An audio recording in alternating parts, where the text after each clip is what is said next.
Salam dan bahagia.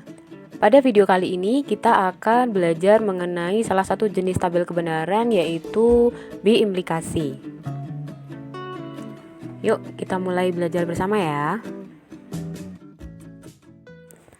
Biimplikasi di sini pada dasarnya adalah implikasi dua arah ya. Jadi dari A ke B dan juga dari B ke A.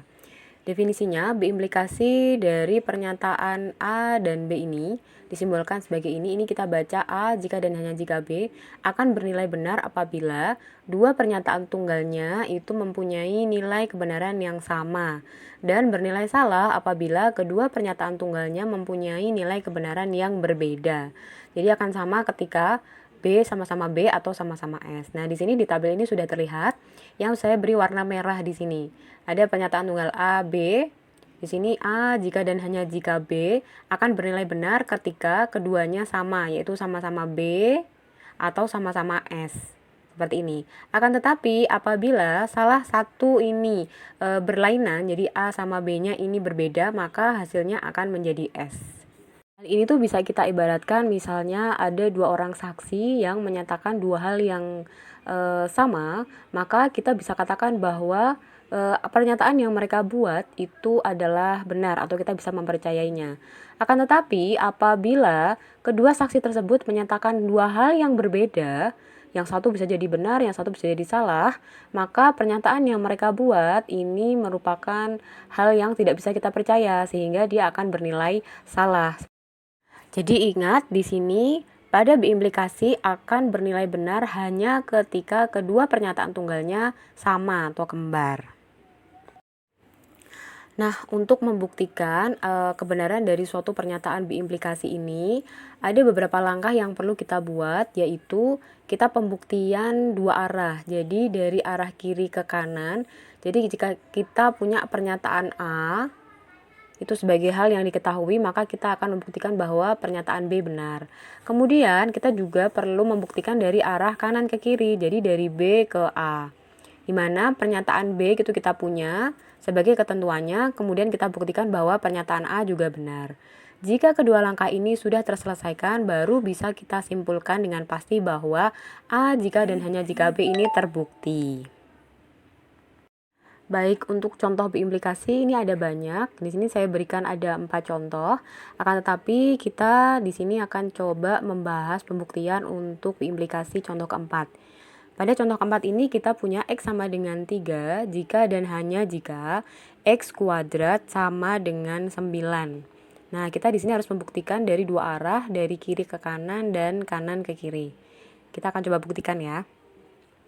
Baik, yang pertama bukti dari arah kiri ke kanan. Ketika kita punya X sama dengan 3, maka kita harus membuktikan bahwa X kuadrat ini akan sama dengan 9. Karena kita sudah punya X-nya sama dengan 3 di sini, sehingga X kuadrat ini tinggal kita ganti X-nya dengan 3. Sehingga hasilnya adalah X kuadrat sama dengan 3 kuadrat atau 3 pangkat 2 sama dengan 9. Nah, ini sudah terbukti benar ya. Nah, sekarang kita buktikan dari arah kanan ke kiri.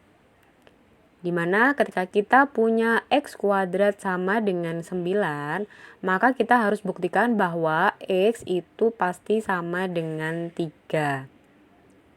Nah, tapi di sini teman-teman yang kita punya adalah X kuadrat sama dengan 9. Kita tidak tahu X-nya awalnya berapa. Sehingga ketika bilangan X ini kita kuadratkan, ini bisa diisi dengan bilangan positif maupun negatif. Sehingga untuk mendapatkan X-nya itu kita buat perakarannya, yaitu plus minus akar 9. Karena tadi kita bisa mengisi X-nya dengan bisa positif, bisa bilangan negatif. Sehingga di sini hasilnya itu bisa X-nya itu sama dengan 3 atau X-nya sama dengan min 3. Sehingga kita tuliskan di sini plus minus 3. Dimana X-nya sama dengan 3 atau X-nya sama dengan min 3. Sehingga dalam hal ini X yang kita dapatkan itu ternyata tidak selalu 3, sehingga pernyataan ini tidak terbukti benar. Kenapa? Karena ketika kita punya X kuadrat sama dengan 9, X-nya itu belum tentu selalu bernilai 3. Gitu, sehingga biimplikasi ini bernilai salah. Baik teman-teman, kemudian untuk latihan soalnya pada biimplikasi, kita lihat pada latihan 5 di sini ada P, H, dan R. Kemudian biimplikasinya yang kita coba untuk mengisi adalah pada kolom keempat di sini ya. Pada kolom keempat ini. Nah, pada kolom keempat ini kita yang lihat adalah hanya P dan H saja. Jadi kolom pertama P, kolom kedua H. Ingat bahwa tadi pada biimplikasi yang bernilai benar ketika kedua komponennya sama-sama bernilai benar atau sama-sama bernilai salah. Jadi harus kembar. Kita lihat pada baris pertama dan baris kedua, P, H. Di sini baris pertama dan kedua sama-sama B. B ketemu B, B ketemu B. Sehingga pada hasil baris pertama itu juga akan bernilai B. Nah, kemudian pada baris ketiga dan baris keempat serta baris kelima dan baris keenam, teman-teman bisa lihat antara P dengan ini tidak sama. Ini B dengan S, ini B dengan S, ini S dengan B, ini S dengan B. Sehingga nilai dari biimplikasinya otomatis akan bernilai salah karena keduanya tidak kembar. Tapi di sini pada baris ke-7 dan baris ke-8 ini sama-sama S, baik P maupun H. Ini S dengan S, ini S dengan S. Karena sama sehingga nilai kebenarannya otomatis akan bernilai benar. Baik, seperti ini ya teman-teman. Ini untuk cara penyelesaian dari tabel kebenaran biimplikasi. Untuk kolom yang berikutnya yang masih kosong, silahkan teman-teman coba selesaikan dengan kemampuan teman-teman sendiri. Silahkan mencoba ya.